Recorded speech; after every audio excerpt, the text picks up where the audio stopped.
Glenville State University Athletic Department. We are back here inside the Waco Center again this week with another segment of the Coaches Show, and this segment features head volleyball coach, Coach Keven John. Coach, good to see you again here this week. Last week, not as active as the previous weeks with the tournaments, but had a single non-conference match there with the Salem Tigers in here. Won it in straight sets. What are some takeaways from that night here on the McPherson court? So that was our second time playing Salem, so we definitely had a baseline in which we could compare to. And we definitely ran things a lot more smoothly. The offense was clicking a little bit better. The middles were more on time. We continue to progress with what we're trying to do offensively, and it showed in that match. I'll tell you, is it hard mentally, and we had talked about that the previous week, when you've beaten a team, because you ran into that, earlier with Duville, about getting the young ladies in the mindset that, that they're going to have to come out with the same focus that they did the original match. Yeah, I think, that's what we talked about last time, is that that did happen against Duville, and I thought the team had learned their lesson, and the proof was in the pudding. When we came out and played Salem the second time, there was not a letdown. We had plenty of energy. We had plenty of focus. I felt like we worked very hard. It was a little bit easier because we're at our home opener. But no, I didn't see any of that same, we didn't repeat our mistake, that's for sure. About midway through the second set and on, you did really mixed up a lot of combinations.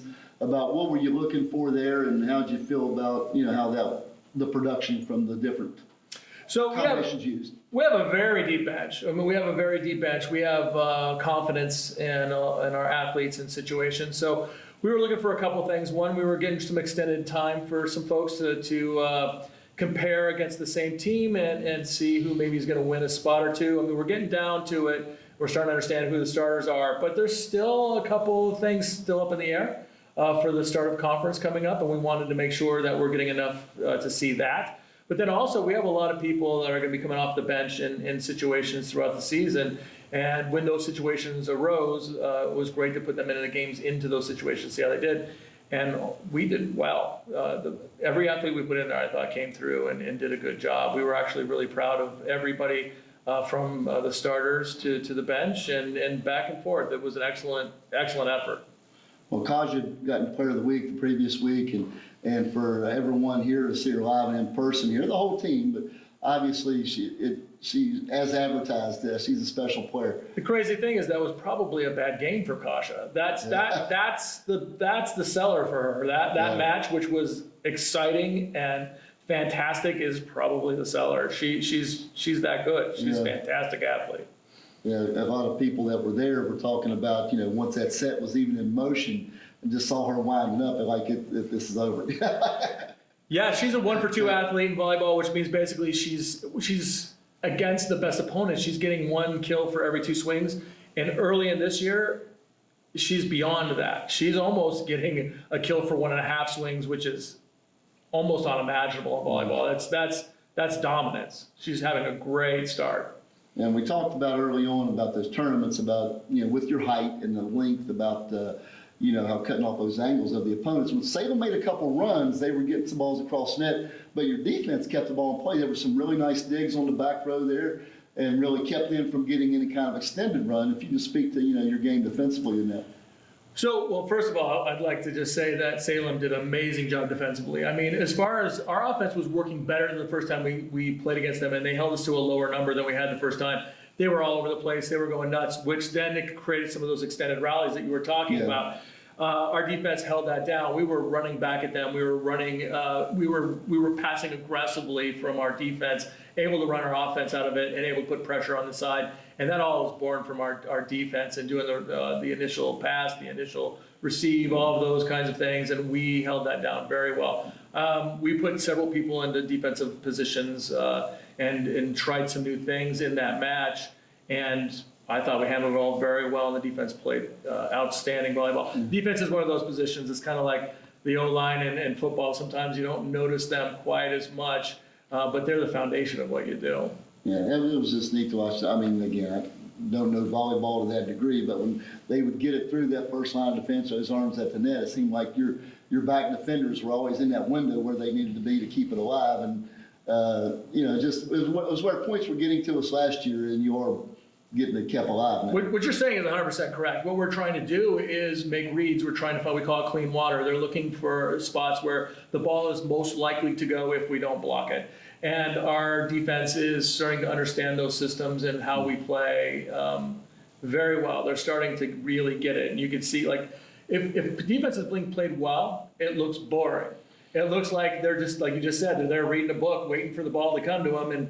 And well, you didn't say that part, but I did. That's what it's supposed to look like. So if you're watching our team play and the ball seems to be going straight to our players like a magnet, that's not an accident. That's them working very hard to understand and make reads. And I thought we did that pretty well against Salem. Well, now moved to 7-3, and this week we have some more non-conference matches lined up. Got Bluefield coming in here on our home court, and then going to join Coach Weaver over at Wesleyan for y'all to play some crossover matches in their tournament. What are you looking for in those matches this week? Well, we're going to try to figure out we're going to definitely get down what our starting lineup is. We have a few more opportunities to see some athletes and see what they can do, but we're about to walk into conference and we've got to understand who we're going to be starting with and what that's going to look like. So that's one of the things we're trying to discern is who are the last people we're going to pencil into that starting rotation. We're also getting a chance to play against a couple of MEC opponents in West Virginia State as well as Wesleyan, which is going to give us a good gauge on where we are. Yeah. I think that's going to give us an idea of what we still need to work on and what we're doing well. And again, it's going to give us a baseline for going into conference. Almost like an advanced scout. Right, and that's the beautiful thing. We get this last chance to be ready for conference, and I think we're on track, but we're not there, and we've got to take one more step this weekend. Yeah, and this time next week we'll be talking about diving into conference play.